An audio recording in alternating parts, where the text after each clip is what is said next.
Ibadah haji merupakan rukun Islam kelima.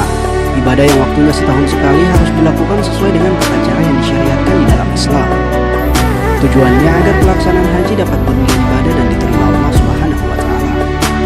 Dan ihram di titik mikat yang telah ditentukan. Di titik mikat, para jamaah melakukan persiapan kegiatannya mulai dari mandi, mengenakan pakaian ihram, berwudu dan mengerjakan sholat sunnah ihram 2 rakaat. Setelah itu niat mengerjakan ibadah haji dengan membaca bacaan niat berhaji. Nawaitul hajja wa ahramatu bihi lillahi ta'ala labbaik Allahumma bihajjati. Artinya, aku niat haji dan berihram karena Allah Ta'ala. Aku sambut panggilanmu ya Allah dengan berhaji. Setelah mengenakan pakaian ihram dan berniat, jamaah umroh dilarang untuk melakukan hal-hal yang sudah ditentukan syariat. Bagi pria dilarang memakai pakaian biasa, memakai alas kaki yang menutup mata kaki, menutup kepala dengan peci, topi dan sebagainya. Sedangkan bagi wanita dilarang memakai kaos tangan dan menutup muka. Sementara larangan yang berlaku secara bersamaan bagi pria dan wanita yakni memakai wangi-wangian, memotong kuku, mencukur atau mencabut rambut, memburu atau mematikan binatang apapun, menikahkan atau meminum, bermesraan atau berhubungan intim, mencaci, bertengkar, atau mengeluarkan kata-kata kotor serta memotong tanaman di sekitar Mekah. Selanjutnya jamaah menuju Masjidil Haram di Mekah dan dianjurkan memperbanyak ucapan kalimat talbiyah. Adapun bacaannya yaitu labbaik Allahumma labbaik labbaik la syarika labbaik innal hamda wan ni'mata laka wal mulk la syarika lak, yang berarti aku penuhi panggilanmu ya Allah, aku penuhi panggilanmu, tidak ada sekutu bagimu. Aku penuhi panggilanmu, sesungguhnya segala puji, nikmat dan kerajaan bagimu, tidak ada sekutu bagimu. Dan haji adalah wukuf di padang Arafah pada tanggal 9 Dzulhijjah. Wukuf dimulai setelah matahari tergelincir sampai terbit fajar pada hari Ahad atau hari yang membeli kurban tepatnya tanggal 10 Dzulhijjah. Saat wukuf ada beberapa hal yang harus dilakukan, yaitu salat jamak takdim dan qasar zuhur asar, berdoa dan berzikir bersama, membaca Al-Quran, salat jamak takdim serta qasar maghrib isya.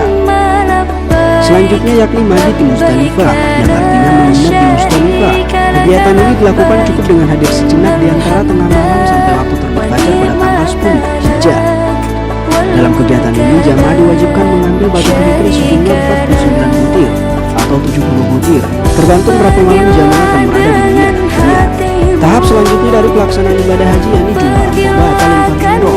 Lempar jumroh dilakukan di Bukit Aqabah pada tengah malam tanggal 10 Dzulhijjah dengan menggunakan 70 butir kerikil. Setiap 1 kali lempar jumroh adalah 7 batu kerikil dan tidak boleh disatukan sekaligus. Batu-batu yang sudah dipakai melempar tidak boleh digunakan untuk lemparan berikutnya. Tahapan berikutnya yakni tahallul. Pada tahap ini jamaah diwajibkan bercukur. Untuk laki-laki lebih baik dicukur sampai punggung. Sedangkan untuk wanita hanya dicukur ala kadarnya. Setelah tahallul, boleh memakai pakaian biasa dan melakukan semua perbuatan yang dilarang selain ihram. Tahapan selanjutnya yaitu tawaf ifadah. Sebelum masuk Masjidil Haram, jamaah dianjurkan berwudu terlebih dahulu. Jamaah boleh masuk Masjidil Haram lewat pintu mana saja, tapi dianjurkan mengikuti contoh Rasulullah Sallallahu Alaihi Wasallam yang masuk melalui pintu Baitul Salam atau Bani Syaibah. Saat masuk Masjidil Haram disarankan untuk mengucapkan doa Bismillah wassalatu wassalamu ala rasulillah Allahumma iftah li abwaaba rahmatik. Artinya dengan nama Allah, salawat dan salam untuk Rasulullah, ya Allah bukakan nama. Setelah itu turun dan terus menuju tempat tawaf. Jamaah mulai tawaf dari garis lurus tepatnya di area dekat Hajar Aswad yang terletak di antara pintu Ka'bah dan pandaran hijau di atas Masjidil Haram. Dalam pelaksanaan tawaf pada putaran 1 sampai 3 jamaah pria dianjurkan untuk berbeda kecil, sedangkan pada putaran 4 sampai 7 jamaah dianjurkan menggunakan biasa. Sementara untuk wanita tidak ada lebihan kecil saat melakukan tawaf. Sepanjang tawaf membaca doa saat berada di antara Nabi dan Hajar Aswad. Doa saat tawaf yang selalu dibacakan oleh Rasulullah SAW adalah doa satu cadat, yaitu Rabbana atina fid dunya hasanah wa fil akhirati hasanah wa qina adzabannar.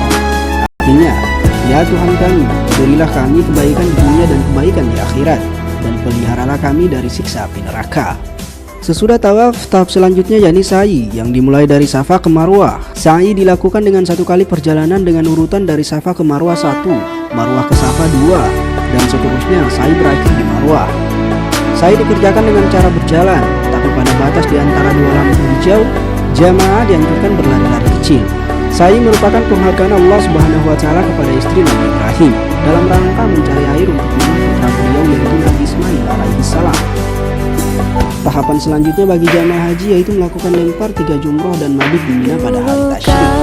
Jamaah diwajibkan melempar jamarat untuk 3 tiang secara berurutan yaitu mulai dari tiang jamarat kecil, tengah, dan besar. Masing-masing tiang dilempar dengan 7 batu. Yang terakhir yaitu tawaf wada. Tawaf wada merupakan tawaf perpisahan setelah menyelesaikan seluruh rukun